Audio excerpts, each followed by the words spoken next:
Halo, halo, halo. Selamat pagi para mahasiswa mata kuliah Finance Management dari Prodi Perhotelan sekalian. Kita bertemu lagi di minggu ini dengan membahas pertemuan yang ketiga, ya. Kita akan membahas materi setelah overview manajemen keuangan, yaitu pendahuluan dari analisis laporan keuangan hotel. Nah, jadi di sini silakan mengekspektasikan bahwa materi ini ya itu akan lebih banyak membahas tentang eh, konsep-konsep atau prinsip-prinsip apa saja di dalam akuntansi yang harus kalian pelajari atau kalian ketahui sebelum melakukan analisis laporan keuangan perhotelan. Dan beberapa konsep yang ada di dalam materi ini ya mungkin akan lebih baik jika kalian juga mengingat-ingat kembali apa yang sudah kita pelajari di pertemuan pertama kemarin, yaitu overview manajemen keuangan.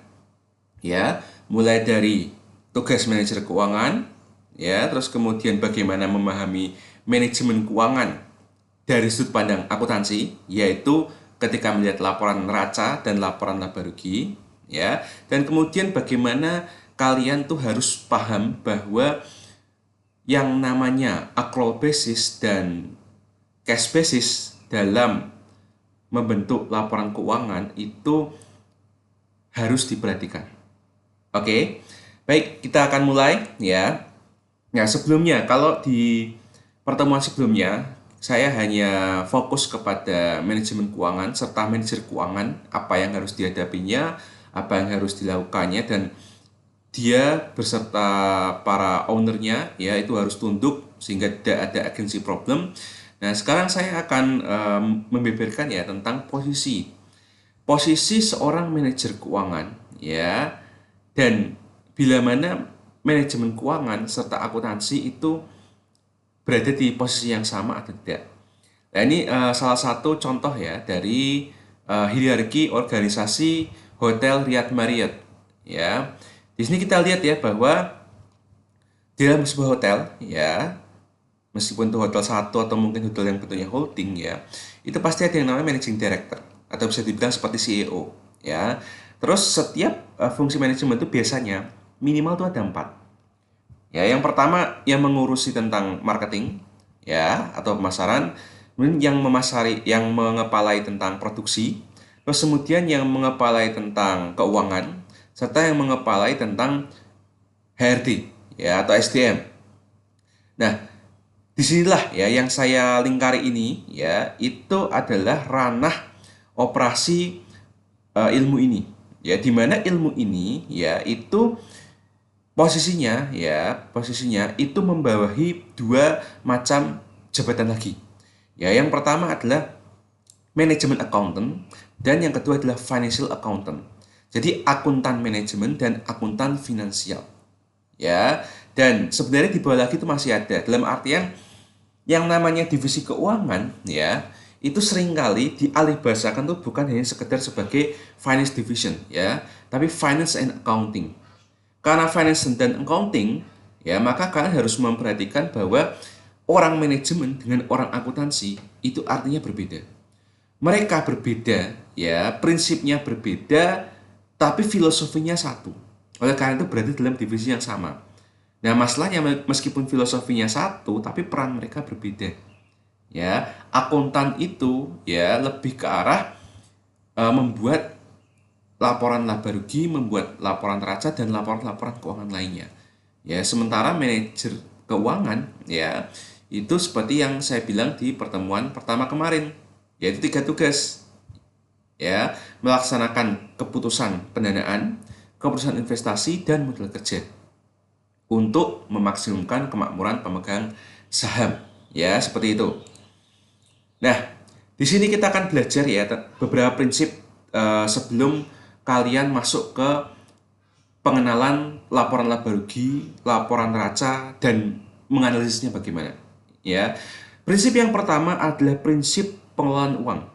Ya, jadi intinya seorang manajer keuangan itu harus bisa mengelola uang. Di perhotelan pun juga sama. Bahkan cenderung lebih mudah ketimbang di manufaktur. Karena intinya begini, Yang namanya bisnis ya, itu pasti berhubungan dengan uang. Ada uang masuk, ada uang keluar. Seperti materi yang lalu ya, bahwa tugas manajer keuangan juga kan salah satunya adalah memastikan arus kas yang bagus. Ya, harus magnitude-nya harus tinggi, timingnya harus tepat ya, atau lebih cepat, dan risk-nya juga lebih rendah. Nah, oleh karena itu, kalau pengelolaan uang itu jelek, ya, baik itu orang manajemen maupun orang akuntansi, maka yang namanya kegagalan berbisnis itu pasti bisa terjadi.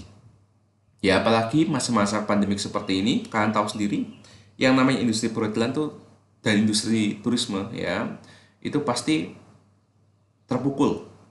Ya, banyak berita-berita di mana hotel-hotel itu bahkan menawarkan paket sewa kamar saja seperti berapa jam, ya, tarif 1 jam berapa. Ya, saking nggak ada yang mau nginep, entah takut atau entah tutup supaya tidak ada penularan COVID, akhirnya jadi ditawarkan untuk workplace. Nah, itu salah satu contoh pengelolaan uang supaya tidak benar-benar bangkrut hotel itu. Ya. Nah, coba kita pikir lagi ya. Intinya adalah laba yang cukup dalam artian memenuhi target dari CEO atau pimpinan tertinggi sebuah hotel ditambah pengelolaan uang yang baik, maka sama dengan kas yang cukup untuk membayar semua kewajiban hotel dan jatuh tempo. Ya. Jadi di sini kata kuncinya di sini adalah plus ini, plus. Kenapa harus ada kata plus? Ya, ibarat kata seperti kalian aja deh. Kalian atau mungkin kalian punya kasus di tengah-tengah kalian bahwa mungkin dulu gajinya sebelum pandemi itu gede. Mungkin sepertinya dia manajer yang berjanji. Ya. Tetapi karena dia nggak mengelola uang yang baik, dia tidak pernah punya dana darurat. Sehingga ketika pandemi datang, kemudian dia dipecat, apa yang dia lakukan? Ya, mungkin mendadak dikejar para debt collector. Karena dia hobinya ngutangan. Ya, ngutang tapi tidak memastikan bahwa dia memiliki sumber daya yang cukup untuk melunasi utang itu. Terus yang kedua, semasa dia masih bekerja, dia menggunakan uangnya buat foya-foya. Ya, akibatnya ketika sudah nggak ada uang, dia terpaksa cari cara lain. Misalnya apa? Jualan online. Ya, bukan berarti jualan online buruk. Tetapi ketika orang yang tidak bijak mengelola uangnya, mau dia gajinya sebesar apapun, ya, dia akan melakukan suatu hal yang drastis, tapi itu adalah hasil dari kebutuhannya. Dan ini juga sama perusahaan, apalagi perusahaan, ya, perusahaan yang menaungi banyak orang. Kalau pihak manajemennya, ya, misalnya bisa menghasilkan laba yang cukup, memenuhi target, ya, tapi kalau nggak dikelola dengan baik, boros kas, ya, kalau misalnya ada kewajiban hotel jatuh tempo, bagaimana? Ya, nanti ada yang namanya utang lancar. Kalau utang lancarnya nggak cukup, terus gimana? Ya, kalau misalnya utang jangka panjangnya nggak cukup untuk dibiayai dengan kasnya, gimana? Ya, oleh karena itu, ya, seperti yang saya tekankan kemarin juga, bahwa perencanaan laba dan arus kas itu adalah sama pentingnya, walaupun keduanya berbeda, ya. Jadi walaupun keduanya berbeda, ya, satunya itu berdasarkan accrual basis, satunya berdasarkan cash basis, dan ada sebuah prinsip di mana yang harus dipentingkan manajemen itu adalah arus kas, ya, sementara orang akuntansi menekankan bahwa yang penting itu laba, ya, meskipun keduanya berbeda, saling gontok-gontokan, tapi dua-duanya sama-sama penting. Ujung-ujungnya seperti itu. Ya, jadi itu prinsip pengelolaan uang. Oke.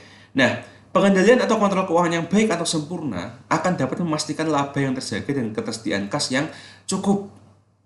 Oke. Jadi intinya adalah dengan kita mampu mengontrol keuangan dalam wujud laporan keuangan, ya, dan bagaimana cara kita membaca laporan keuangan tersebut, kita akan bisa menjawab 3 pertanyaan yang penting ini. Ya. Yang pertama, kita ada di posisi mana saat ini? Ya, pertanyaan ini akan lebih terjawab ketika kita berhasil memahami neraca itu cara bacanya gimana. Dan cara membandingkan neraca dengan tahun sebelumnya atau dengan perusahaan lain itu bagaimana. Terus, kita mau kemana dengan apa yang ada sekarang? Nah, nanti ada kaitannya sedikit dengan penganggaran. Walaupun mungkin kalian di prodi mungkin tidak ada yang namanya mata kuliah penganggaran ya. Ya, oleh karena itu tidak kalian tidak memiliki semacam bayangan bahwa sebelum ada yang namanya aksi, itu harus ada yang namanya plan. Nah, biasanya itu harus dicocokkan bahwa plan yang sudah dibuat awal tahun, ya ketika sudah berjalan misalnya 3 bulan. Nah, pertanyaannya kita sudah sampai di mana dan apakah ya mau kemananya itu sudah deket atau belum? Gitu ya. Terus yang ketiga, apakah rencana bisnis kita bisa tercapai dengan memantau laporan keuangan reguler setiap waktu? Ya, jadi misalnya kalau misalnya butuh laba 1 miliar 1 tahun ini, itu targetnya. Ya, dan kemudian kita sampai di kuartal ketiga, ya Januari sampai Maret. Terus kita bikin laporan keuangan. Terus kita lihat, ya apakah ya secara persentase apakah laba yang ada sampai dengan bulan Maret, ya itu sudah mungkin 25%, ya katakanlah secara bodohnya, ya 100% dibagi 4 karena dalam 1 tahun kan ada 4 kuartal, jadi 25%. Nah, apakah misalnya laba kita belum sampai 25%? Nah, kira-kira rencana kita yang kita susun awal tahun itu mulu-mulu apa enggak? Apakah harus diubah?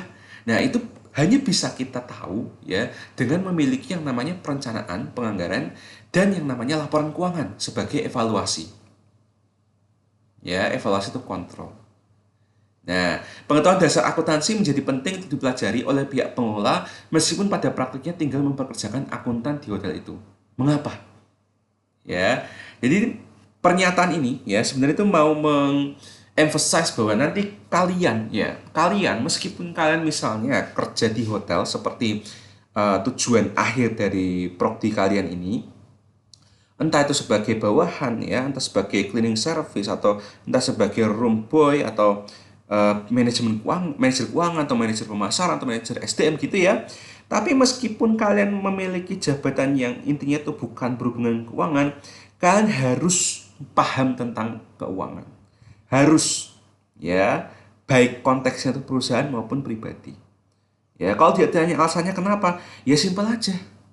Ya, kalau misalnya pengelolaan keuangannya jelek, perusahaannya gagal, kan dipecat. Gitu aja, paling gampang. Ya, apalagi kalau kalian itu tipe orang-orang yang kerjanya tuh apa adanya, ya, as is, yang penting tenggo, ya, datang jam 7, pulang jam 5 atau bagaimana sesuai dengan peraturan aja, tidak melakukan sesuatu yang ekstra dan tidak punya kontribusi, itu kalian tuh rentan dipecat. Ya, rentan digantikan. Ya, oleh karena itu kan juga harus tahu bagaimana kualitas manajemen yang ada di dalam perhotelan itu, terutama manajemen keuangan. Apakah keuangan hotel ini ya itu bisa kalian andalkan untuk jadi tempat kerja? Itu paling gampangnya begitu. Ya, dan kalau misalnya buat para ini ya, para owner ya tentu saja ya itu berhubungan dengan materi yang pertama. Namanya aja ada agensi problem. Pengelola ya punya kepentingan yang mungkin berbeda dengan owner. Nah, para pemilik itu ya tentunya akan bisa mendeteksi apakah ada semacam konflik kepentingan ketika melihat laporan laba rugi, ketika melihat laporan neraca, ketika melihat laporan arus kas. Seperti itu. Ya, kurang lebih seperti itulah. Ya. Nah, ngomong-ngomong tentang mempekerjakan akuntan ya, terkadang ya daripada mempekerjakan akuntan yang sifatnya itu full time, banyak hotel, terutama hotel yang masih kecil ya, itu mempekerjakan yang namanya akuntan ekstern atau paruh waktu.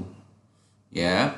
Dan di sini ya, karena dia adalah akuntan ekstern yang istilahnya juga disewa oleh banyak sekali perusahaan, ya, maka dia mungkin memiliki pengetahuan luas tentang berbagai bidang usaha selain hotel dibandingkan pengelola hotel yang tahu persis masalah di bidang perhotelan tapi kurang paham akuntansi. Nah, kalau misalnya dua orang ini bertemu ya, dalam artian tuh manajer hotel ya, manajer hotel dengan akuntan tapi bukan dari perhotelan. Nah, bagaimana cara supaya mereka itu saling bisa mengerti satu sama lain, saling menyokong satu sama lain. Nah, di sini kita prinsipnya adalah pengelolaan uang. Intinya adalah jangan sampai ya yang berkaitan dengan uang itu tidak dicatat. Nah, di sini saya kasih gambar. Notes are important. Always take notes, they are important. Ya, prinsip akuntansi pun juga begitu. Makanya kalian meskipun bukan orang akuntansi, kalau menghadapi tentang uang, ya entah pekerjaan nanti maupun kalian sekarang ini sehidup hidup sehari-hari, ya. Kalian harus take note terus supaya tahu bahwa kalian itu orang yang boros atau orang yang bijak dalam hal uang. Ya, kembali ke masalah ini. Ya, jadi bagaimana caranya pengelola hotel, ya, para manajer itu dengan akuntan ekstern itu bisa menjaga supaya pengelolaan itu baik. Yang pertama adalah saling mendiskusikan kegiatan operasional hotel dan mengkaitkannya dengan apa yang terjadi dalam laporan keuangan hotel. Nah, terus yang kedua, ya, akuntan ekstern tersebut itu juga harus menjelaskan bagaimana pengelola hotel bisa menerjemahkan bahasa keuangan di laporan keuangan supaya pengelola bisa paham harus apa selanjutnya supaya laba dan arus kas bisa jadi makin baik ke depannya. Ya, itu. Oke, tadi tentang prinsip pengelolaan keuangan, ya. Jadi apa itu, mengapa penting, terus bagaimana ilustrasinya supaya penting, dan bagaimana istilahnya itu saran ya, saran kepada kalian ya, mungkin para calon manajer ya, cara manajer pengelola hotel untuk bisa berkomunikasi dengan akuntan. Ya, dalam artian mungkin kalian lulus mata kuliah ini, mungkin dalam kondisi mungkin ya cuma ngerti manajemen keuangannya tapi nggak ngerti akuntannya, maka bagaimana caranya komunikasi dengan akuntan tersebut demi prinsip pengelolaan keuangan yang baik. Oke, terus kemudian yang kedua, ya, yaitu prinsip informasi akuntansi. Ya, nah di sini kita harus sadar dulu ya bahwa yang namanya akuntansi ya tugasnya ya secara simpel ya itu adalah pertama mengidentifikasi peristiwa dan yang kedua mencatat informasi keuangan berdasarkan peristiwa yang sudah diidentifikasi. Nah, seharusnya ya yang namanya akuntansi itu ada 4 jenis laporan. Namun kepepetnya, kalau kepepetnya ya misalkan sebuah hotel kecil sekalipun ya, hotel kecil sekalipun berbadan hukum ya, entah itu bentuknya firma atau CV gitu ya atau bahkan perusahaan perseorangan sekalipun tapi punya badan hukum ya, tentu saja ketika akan bayar pajak mereka harus punya 2 kewajiban, yaitu bikin minimal 2 laporan dasar, yaitu neraca keuangan dan laporan laba rugi ya.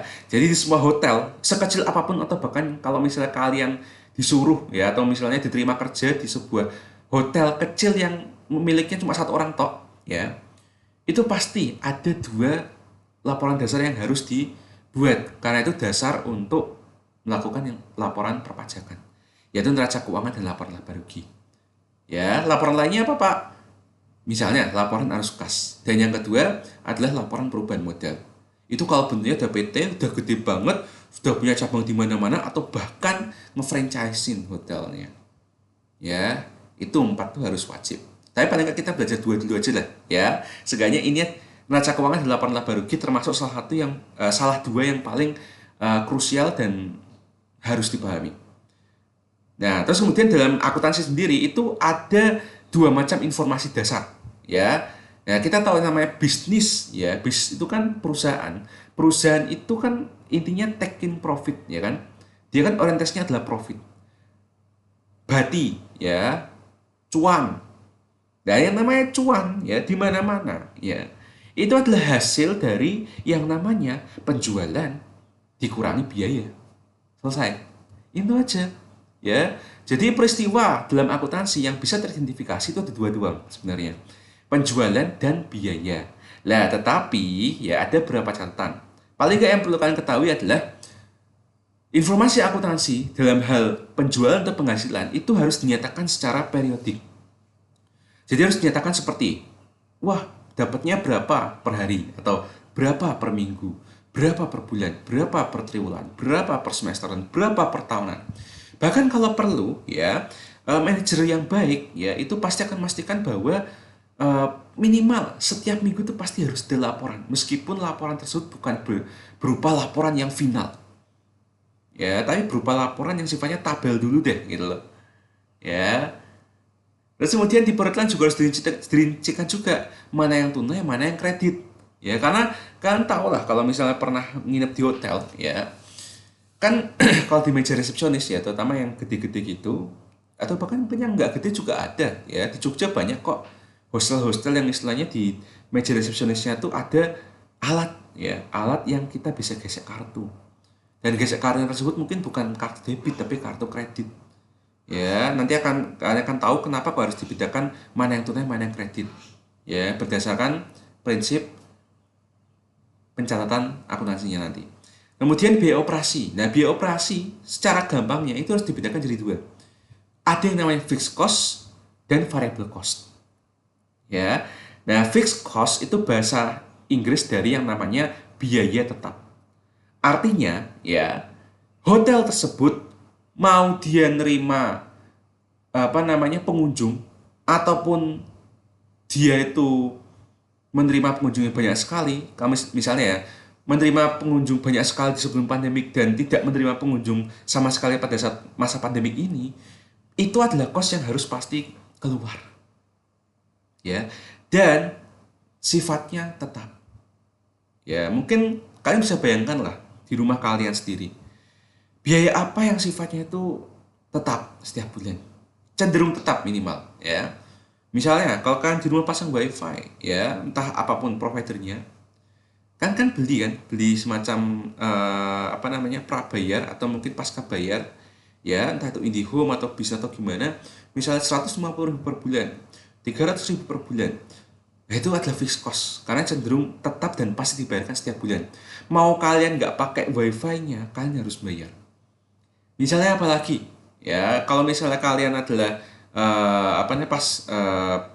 prabayar gitu ya, kalian bisa menentukan juga, misalnya biaya listrik per bulan adalah misalnya 250.000. Itu bisa di fix, ya. Terus kemudian air, kalau misalnya kalian dengan lingkungan kalian, ya, di rumah kalian itu airnya misalnya berdasarkan persetujuan dari satu RT satu RW akan nginduk kemana.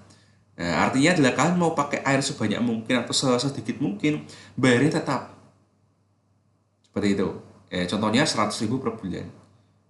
Ya. Nah, variable cost, apa itu variable cost? Nah, variable cost itu adalah biaya variabel. Dalam artian biaya yang, ya, jumlahnya itu tidak tetap. Setiap bulannya tidak tetap. Atau bahkan biaya ini, kalau misalnya perusahaan tidak beroperasi, mungkin biaya ini juga akan hilang sepenuhnya. Ya, contohnya apa kalau perusahaan? Paling kental apa? Gaji. Ya. Karena gaji di perhotelan itu, jadi konsep gaji di perhotelan dengan manufaktur itu agak sedikit beda, ya. Karena kalau di manufaktur itu dibedakan, ada yang namanya upah, ada yang namanya gaji. Upah itu variable cost, ya, sedangkan gaji itu fixed cost. Nah, tetapi ya, yang namanya di perhotelan, ya, kan terkadang kan tidak bisa dibedakan, ya, mana yang disebut gaji, mana yang disebut upah. Ya, mungkin upah itu untuk yang pegawai kontrak, tapi gaji untuk pegawai tetap. Ya, masalahnya pegawai tetap pun ada yang berhubungan langsung dengan pelanggan, ada yang tidak berhubungan langsung dengan pelanggan. Ya, misalnya ya room boy berhubungan langsung dengan pelanggan, atau resepsionis berhubungan langsung dengan pelanggan. Tapi chef, ya chef gimana? Atau bagian gudang, kalau misalnya dia pegawai tetap, dia kan terima gaji bukan upah. Maka memang prinsipnya berbeda, sedikit berbeda dengan manufaktur, tapi intinya di mana-mana, ya, yang namanya biaya gaji itu merupakan biaya terbesar, terutama di perhotelan. Kenapa? Ya, karena nanti di lapangan baru kalian akan lihat bahwa yang namanya komponen HPP itu nyaris tidak ada artinya. Bagi manufaktur, ya, di manufaktur yang namanya HPP itu biaya terbesar. Ya, artinya terkait dengan upah. Tetapi kalau di hotel, biaya gaji yang merupakan biaya terbesar. Cenderungnya seperti itu. Ya, karena memperkerjakan banyak orang. Ya, ini adalah bisnis servis, bisnis jasa. Ya, orang harus berkontak dengan orang.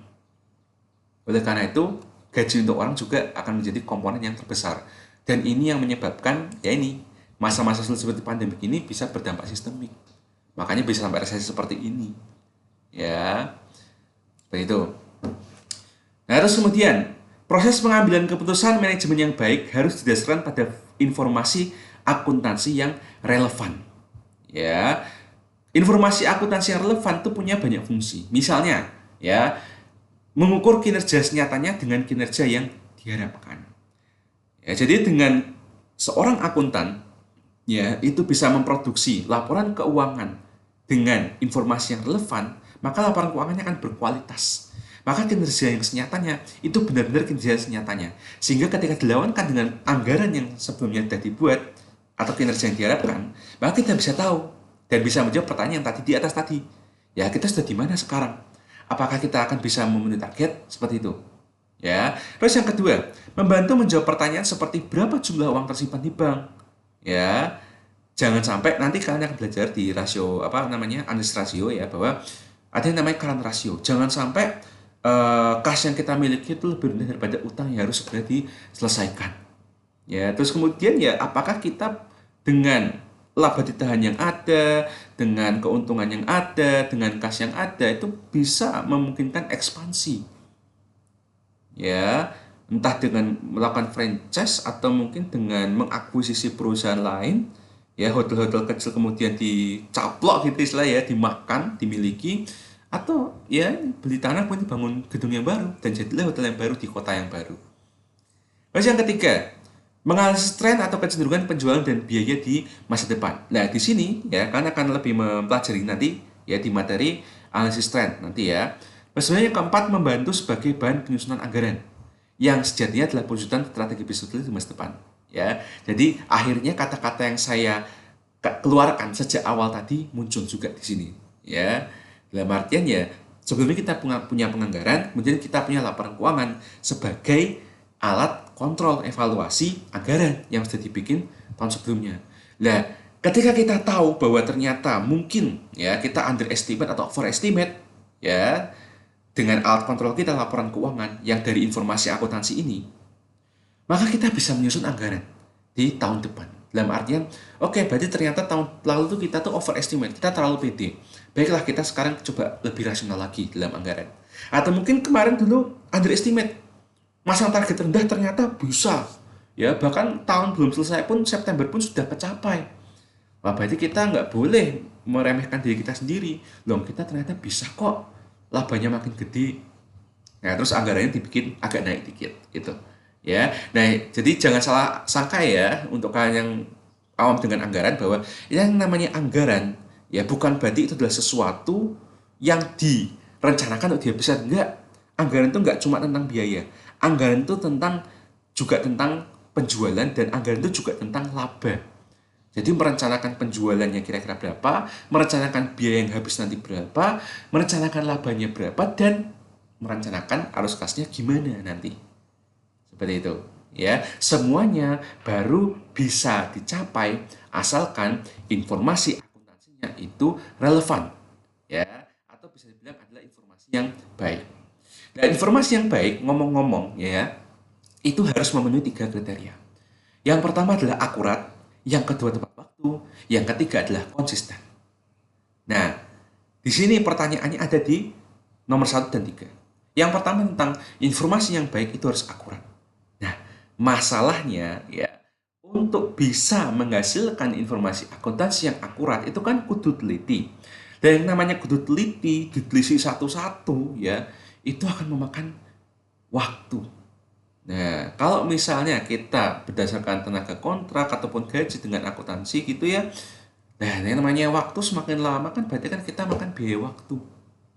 Dan sebab kalau kita terlalu fokus dengan akurat, nanti untuk memikirkan hal-hal yang lain jadi tidak produktif. Jadi ada pro dan kontra di sini. Ya, oleh karena itu seringnya ya memperbantukan ada audit atau misalnya ada akuntan ekstern, ya. Terus kemudian konsisten. Nah, di sini yang harus diperhatikan adalah metodenya. Metode apa yang dipakai oleh akuntan supaya menghasilkan informasi yang konsisten. Itu, ya. Nah, terkait dengan keputusan ya. Jadi intinya informasi yang baik itu bisa membuat kita sebagai calon pengelola hotel itu bisa melakukan berbagai macam proses pengambilan keputusan. Nah, di hotel sendiri, perhotelan sendiri ya dibagi jadi 2 tipe keputusan. Jadi ada keputusan yang sifatnya rutin dan ada keputusan sifatnya non rutin ya. Keputusan rutin intinya berkaitan dengan operasi harian yang berjalan terus dan dibantu oleh informasi historis tentang tingkat hunian kamar dan reservasi. Oleh karena itu butuh sistem yang dapat menghasilkan informasi penting secara cepat dan akurat. Ya, jadi di sini intinya keputusan rutin ya itu ada kaitan langsungnya dengan tingkat hunian kamar dan reservasi. Ya, terkait dengan sistem yang dapat menghasilkan informasi penting secara cepat dan akurat, ya itu urusannya big data, analisis. Ya, Makanya ketika kalian menjadi pengelola hotel nantinya kan juga harus bisa berkomunikasi dengan orang yang ngerti tentang teknologi dan informasi. Ya, makanya manajemen itu tentang bagaimana caranya kita itu mengelola, bagaimana cara kita bekerja sama seperti itu. Kemudian kepesanan rutin, ya mungkin ada kaitannya dengan keputusan renovasi, ya atau mungkin investasi, atau mungkin rate menginap, ya karena jenis keputusan seperti itu lebih sulit dibuat, ya dan bila keputusannya ternyata salah bisa berakibat fatal. Oke, contohnya misalnya keputusan renovasi, ya dalam artian kalau misal tidak memperhatikan uangnya cukup apa enggak, dan tahu sendirilah yang namanya kadang-kadang kontraktor-kontraktor di Indonesia itu kan ketika suruh renovasi atau mungkin ya berinvestasi dalam artian bangun hotel yang baru, terkadang kan yang namanya perencanaan RAB ya RAB dengan kenyataannya itu kadang-kadang bisa bengkak. Nah, artinya itu lebih sulit dibuat dalam artian harus punya asumsi sampai berapa jauhkah RAB ini bisa melenceng kalau misalnya bangun gedung atau renovasi. Ya, kalau kemudian salah nanti bisa tekor. Ya, kalau tekor pengelolaan keuangannya jadi jelek. Kalau pengelolaan keuangan jelek nggak bisa bayar tanggungan-tanggungan atau kewajiban yang jangka pendek maupun jangka panjang. Kalau udah begini nanti gimana? Iso bangkrut. Ya, makanya bisa dibuat. Harus benar-benar hati-hati buatnya. Rate menginap juga sama, ya. Sama aja dengan misalnya keputusan harga tiket pesawat juga sama. Rate menginap betul juga sama. Ya, dalam artinya kan setiap season ya kita kan punya tahu lah ya yang namanya perhotelan ada namanya season ya, ada peak season ada low season ya. Dalam artian kalau low season ya masa mau bikin rate yang mencekik benar loh ya. Kalau peak season juga jangan pasang yang terlalu rendah ya, seperti itu ya. Oleh karena itu istilahnya bisa berubah-ubah seperti itu. Nah, terus ya kita akan masuk ya. Tadi sudah tentang informasi akuntansi ya, sudah selesai. Kita akan masuk ke pengenalan tentang laporan keuangan ya. Tadi sudah saya eh, tunjukkan ya secara tertulis bahwa dua laporan keuangan dasar yang harus kalian pelajari di mata kuliah ini adalah laporan laba rugi dan laporan neraca ya. Di laporan laba rugi itu intinya adalah laba sama dengan penghasilan kurangi biaya. Intinya begitu. Ya, seperti kalau masih bingung tentang penghasilan kurangi biaya itu apa aja, lihat materi yang kemarin. Pertama, overview manajemen keuangan. Ya, ketika saya ngasih kalian slide ya, slide tentang siklus aliran kas dalam neraca dalam laba rugi seperti apa itu kan pas laba rugi ada itu kan ya, dari penjualan kurangi HPP, laba kotor kurangi biaya EBITDA, EBITDA dikurangi DA, EBIT kurangi I, EBT kurangi T, laba bersih. Intinya begitu ya. Dan nanti di tugas kalian, proyek kalian nantinya ya itu juga akan menemukan seperti itu ya, karena kalian sudah saya pesankan bahwa milih satu perusahaan hotel ya, kemudian segera cari laporan keuangannya ya, bisa minta request ya laporan keuangannya ke pojok bursa ya Udinus ya, supaya kalian bisa segera tahu yang namanya laporan laba rugi itu bentuknya kayak gimana ya. Terus kemudian laba rugi di laporan ini selanjutnya akan dicopas ke laporan neraca sebagai bagian dari total modal sendiri. Nah, di sini maksudnya adalah yang dicopas itu adalah laba bersih. Laba bersih yang tidak dibagikan sebagai dividen. Ya, sekali lagi baca slide ini ya bersamaan dengan slide di materi yang pertama, overview manajemen keuangan. Ya, supaya kalian mudeng bahwa dari laba bersih itu ada yang dibagikan dividen dan ada yang ditahan. Lah, laba ditahan itu akan kembali ke yang namanya neraca, yaitu sisi kanan, pasifa, yaitu di kolom ekuitas. Ya, atau total modal sendiri. Ya, ini hanya sekedar bahasa saja kok ya, bahasa keuangan, bahasa akuntansi, jargon-jargon. Nah, terus dalam neraca ya intinya aktiva sama pasifa. Jadi teman-teman kita orang akuntansi itu punya tugas bahwa yang namanya sisi kanan ya, sisi kiri itu harus start dengan sisi kanan. Ya tentu saja karena kita sebagai orang manajemen keuangan kan tahu bahwa yang namanya pendanaan ya itu harus didapatkan 100% supaya bisa memenuhi kebutuhan investasi 100% di sisi kiri. Gitu. Ya jadi cara kita memahami saudara kita orang akuntan itu seperti itu. Jadi intinya aset sama dengan utang plus modal atau ya, dalam beberapa sisi itu juga bisa dibilang bahwa yang namanya modal intinya adalah aset dikurangi utang. Seperti itu.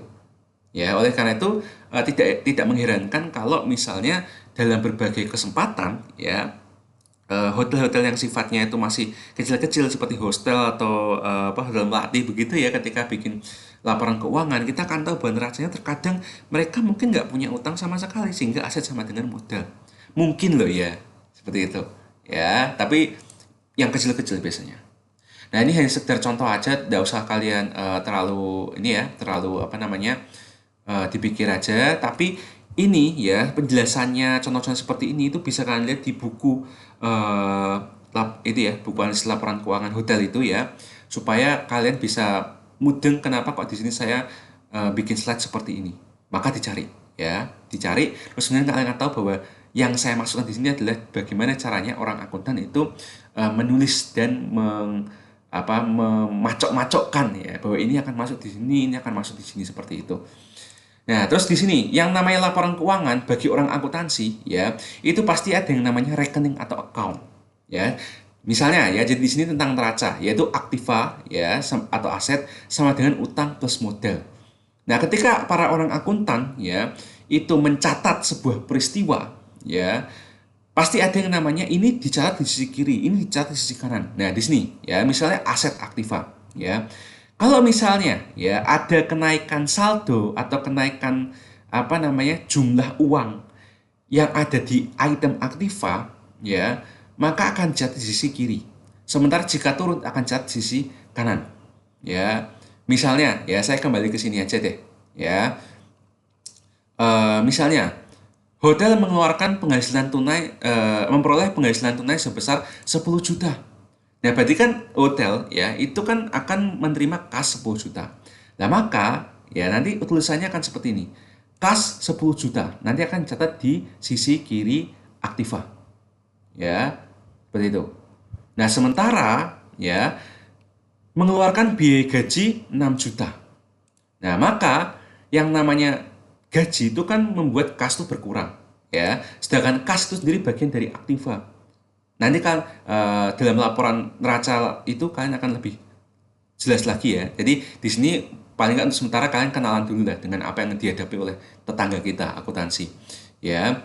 Jadi ketika gaji itu mengurangi kas, maka kasnya akan berkurang dan kas yang berkurang tersebut akan dicatat di sisi kanannya aktiva. Nah, mungkin agak bingung ya. Jadi, aktiva itu sisi kiri, utang modal itu sisi kanan. Tetapi di setiap kolom ini sisi kiri itu ada sisi kiri dan sisi kanan lagi. Nah, tapi sisi kiri dan sisi kanan tersebut itu hanya terkait dengan cara mencatat peristiwanya aja. Ya, jadi kita harus memahami teman-teman kita orang akuntansi itu kayak gitu kerjaannya, mumet gitu. Ya, sementara kebalikannya kalau utang sama modal ya, kalau misalnya ada sesuatu yang naik di item tersebut, maka dicatatnya adalah di sisi kanan. Nah, sementara kalau ada yang berkurang, dicatat di sisi kiri. Contohnya ya, misalnya ngutang untuk misalnya utang usaha, misalnya 10 juta. Ya, ya udah kalau utang usaha 10 juta artinya kita kan dapat uang, tetapi karena uang itu menjadi beban bagi kita, maka uang tersebut dicatat di sisi kanan. Nah, sementara kalau misalnya kita mengeluarkan uang untuk membayar lunas utang kita, berarti kan uang kita habis. Artinya kan ada saldo yang berkurang. Nah, tapi saldo yang berkurang itu menyebabkan ya beban kita, kewajiban kita tuh semakin ringan. Oleh karena itu dicatat di debit kalau ada uang yang keluar. Nah, oleh karena itu dari segi seperti inilah bisa tercapai yang namanya aktiva sama dengan pasiva. Ya, seperti itu. Penghasilan kalau biaya juga sama ya, dan lebih ini sih, lebih apa namanya, lebih simpel. Ini adalah kalau misalnya ada penghasilannya bertambah ya dicatat di debit ya. Dan biaya juga sama. Kalau biayanya tambah dicatatnya di debit alias sisi kiri. Ya. Sedangkan sorry, kebalik ya. Penghasilan itu kalau di debit itu penurunan. Sedangkan penghasilan kalau naik itu di kredit. Biaya kalau naik itu di debit, biaya itu kalau turun di kredit. Ya. Jadi intinya di sini ya, seenggaknya itu ada semacam petunjuk ya bagi kita kalau memahami orang akuntan bekerja. Intinya kalau orang akuntan itu mencatat ada kenaikan aktiva, maka kita harus lihat di debitnya, sisi debitnya. Kemudian kalau misalnya orang akuntan mencatat ada kenaikan di utang dan modal, maka kita harus memastikannya lewat sisi kreditnya. Terus kemudian, kalau misalnya ada kenaikan dari sisi penghasilan, maka kita harus cross check di sisi kreditnya. Benar nggak ada kenaikan? Sementara, kalau misalnya ada kenaikan dari segi biaya-biaya, maka kita harus ngecek apakah beneran ada kenaikan di debit atau tidak. Oke ya, jadi ini bagian yang paling memusingkan, terutama untuk kalian yang tidak memperoleh akuntansi, tapi langsung disuruh belajar finance management. Ya memang harusnya tuh bahkan di fakultas ekonomi pun juga pelajaran tentang akuntansi itu harus dipelajari 2 semester dulu, baru setelah itu dapat manajemen keuangan. Ya, jadi oleh karena itu ya beruntunglah kalian bahwa nanti kalian 1 semester itu benar-benar hanya akan murni belajar tentang manajemen keuangan, terutama manajemen keuangan perhotelan. Dan tugas kita itu tidak belajar akuntansi 100%, tapi memahami akuntansi itu cara kerjanya gimana. Oke, jadi biarkan mereka bekerja ya sesuai dengan prinsipnya, sesuai dengan ini ya, sesuai dengan apa namanya kaidahnya, menghasilkan informasi akuntansi yang relevan supaya kita bisa mengelola uang dengan baik. Nah, terus ya, ada satu hal lagi yang harus dipahami juga bahwa ini seringkali bikin orang bingung. Orang awam bingung, bahkan orang akuntansi yang baru belajar akuntansi juga bingung bahwa ada yang namanya prinsip matching. Ya, nah prinsip matching ini terjadi gara-gara yang namanya akuntansi itu ada 2 prinsip pencatatan, yaitu accrual basis dan cash basis. Oke, nah accrual accounting atau accrual basis itu mengakui dan mencatat adanya penjual atau pembelian meskipun pada saat itu belum menerima atau membayarkan uangnya secara tunai sama sekali atau sebagian. Sedangkan cash accounting itu mengakui dan mencatat adanya penjualan atau pembelian yang memang sudah diterima atau dibayarkan secara tunai pada saat itu juga. Ya, nah ini secara tersirat sudah saya jelaskan juga di materi yang pertama ya di video YouTube tentang overview manajemen keuangan ya bahwa sebagai seorang manajer keuangan meskipun laba itu penting ya tapi yang harusnya lebih dipedulikan itu adalah aliran kas. Kenapa? Karena laporan laba rugi itu basisnya accrual, sedangkan laporan arus kas itu basisnya cash basis. Itu ya. Nah, bagi orang akuntansi ya itu kan bagi kita ya bagi kita orang manajemen keuangan konsekuensinya adalah kita harus benar-benar membedakan ya bahwa kepentingan antara laba rugi dan kepentingan arus kas itu berbeda. Meskipun sama-sama penting tapi berbeda dan yang paling dipedulikan oleh para owner itu sebenarnya adalah aliran kas. Ya, karena kalian tahu tadi bahwa di accrual accounting karena banyaknya sekali prinsip-prinsip yang seperti ini ya mencatat mengakui padahal belum menerima atau pada dasarnya juga tidak benar-benar mengeluarkan uang ya seperti depresiasi itu menyebabkan kadang-kadang laporan laba rugi itu bisa dimanipulasi. Itu ya itu kan kita lah tapi bagi orang accounting mereka nggak terlalu memikirkan itu. Yang penting adalah kalau misalnya aku terkait dengan laporan laba rugi dan neraca yang memang harus accrual accounting maka harus dilakukan proses matching atau bentuk penyesuaian ya intinya adalah kalau kas accounting kan enak intinya kalau misalnya oke ada pelanggan bayar 100% ya jadi misalnya bayar 1 malam 250.000 ya udah jadi kan nyatanya enak. Jadi kas di sisi kiri 250.000 ya pendapatan di sisi kiri 250.000 selesai ya baik accrual accounting dan cash accounting seperti itu. Tapi kalau misalnya ya ada apa namanya pengunjung hotel ya atau penyewa kamar hotel ya itu misalnya bayarnya misalnya ya semalam 250.000 tapi dia bayarnya adalah 150.000 dulu. Nah kemudian 100.000-nya akan dibayar pada saat mau check out misalnya seperti itu ya. Berarti kan gini kalau accrual accounting berarti dia akan mencatat bahwa pada dasarnya orang ini sudah setuju bahwa 250.000 akan dia bayar ya maka dia akan mencatat kas ya kas 150.000 dan piutang 100.000 dua-duanya di sisi kiri ya sementara ya yang namanya penjualan diakukan 250.000 tetapi kalau accounting ya dia apa adanya dalam artian ya kalau emang baru diterima tuh 150.000 ya tulis saja kas 150.000 pendapatan 150.000 dan kemudian misalnya besoknya check out misalnya orang itu. Nah, ketika bisa check out terus bayar 100.000, maka accrual accounting itu harus menghilangkan piutang. Ya, oleh karena itu biasanya seperti ini. Kas 100.000 ya di sisi kiri, tapi piutang itu di sisi kanan, yaitu 100.000. Seperti itu ya. Jadi 100.000, 100.000, 250.000. Terus pada saat check out dilakukan yang namanya penyesuaian, jurnal penyesuaian, yaitu kas ya 100.000, terus piutang 100.000 tapi di sisi kanan. Ya, lah kas accounting ya, ini perbedaannya ya. Accrual accounting itu cocok dipakai kalau misalnya emang organisasi hotel itu udah besar, artinya emang udah kompleks ya, dan harus mengharuskan perusahaan itu untuk semakin banyak mengeluarkan laporan keuangan, nggak cuma laporan laba rugi, laporan neraca, tapi juga laporan arus kas, laporan perubahan modal, maka terkadang cash accounting itu nggak cocok. Ya, sementara kalau kalian tuh kerjanya di hotel, ya yang istilahnya kecil atau hostel malah ya, yang saya bilang tadi, misal cuma punya satu properti doang, ya dan cuma misal 2 lantai doang atau 3 lantai doang gitu ya, maka nggak perlu pakai account accounting. Cash accounting itu sudah tepat ya, karena biasanya itu pasti dominan mengandalkan transaksi langsung tunai. Sementara kalau accrual accounting biasanya dipakai kalau misalnya modelnya ya seperti misalnya mengandalkan kartu kredit gitu ya, atau mungkin mengandalkan mungkin website-website travel, misalnya seperti apa booking.com atau mungkin traveloka.com atau gimana itu ya. Itu ya karena istilahnya kan uangnya diterima oleh perusahaan fintech tersebut, terus kemudian ketika emang sudah deal selesai gitu ya, sudah nggak ada masalah apa-apa, baru disalurkan ke hotel tersebut. Makanya kan perlu accrual accounting.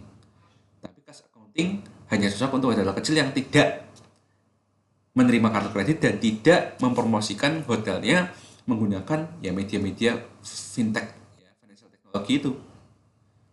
Nah, contoh peristiwa yang menyebabkan harus adanya proses matching atau dalam artian ya harus membuat perusahaan itu terpaksa mengadopsi yang namanya accrual basis.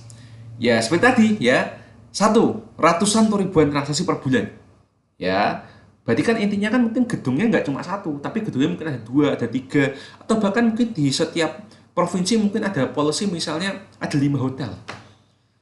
Nah kan provinsi Indonesia kan banyak, kali aja 5, mungkin 150 hotel.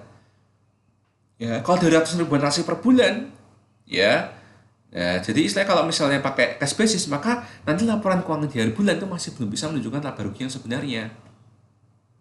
Tuh. Terus kemudian yang kedua, tamu hotel menggunakan kartu kredit tadi ya, yang sudah saya bilang tadi ya. Atau bahkan booking ber-DP untuk pemasangan kamar yang berjarak misalnya sebulan ya. Terus kemudian, misalnya kita membeli keperluan dekorasi hotel dengan berutang pada partner supplier kita. Ya, terus yang keempat, tunggaan gaji karyawan atau tunggaan tunjangan tambahan yang berhak diterima karyawan. Ya, jadi banyak sekali kasus-kasus. Jadi 4 ini itu hanya sekedar contoh saja mengapa kok perusahaan-perusahaan hotel gede itu kebanyakan menggunakan accrual basis bukan cash basis. Sehingga menyebabkan akuntansinya rada-rada ribet juga. Oke. Nah, seperti itu. Jadi kira-kira untuk materi ini mungkin cukup sampai di sini ya. Jadi seenggaknya kalian sudah semakin mantap ya. Minggu lalu kita belajar tentang manajer keuangan dan minggu ini kita belajar hybrid ya tentang manajer keuangan dalam perhotelan serta akuntansi prinsipnya ya, dan kemudian dalam konteks perhotelan itu seperti apa yang ada di akuntansi. Baik, terima kasih sudah menonton video ini. Jika ada pertanyaan bisa ditanyakan ke saya ya, dan jangan lupa mulai minggu ini seharusnya kalian sudah sudah memiliki buku referensinya tersebut ya, supaya membantu kalian bila mana kalian mungkin bingung dengan penjelasan saya di video ini, kalian bisa cross check penjelasan tersebut di buku. Mungkin aja penjelasan di buku lebih gampang daripada penjelasan saya. Ya, jadi manfaatkan semua media ini ya, media YouTube, pertemuan kemarin, pertemuan sekarang, dan buku referensi yang sudah kalian miliki. Terima kasih sudah menonton, semoga menjadi pembelajaran yang baik untuk kita semua. Terima kasih.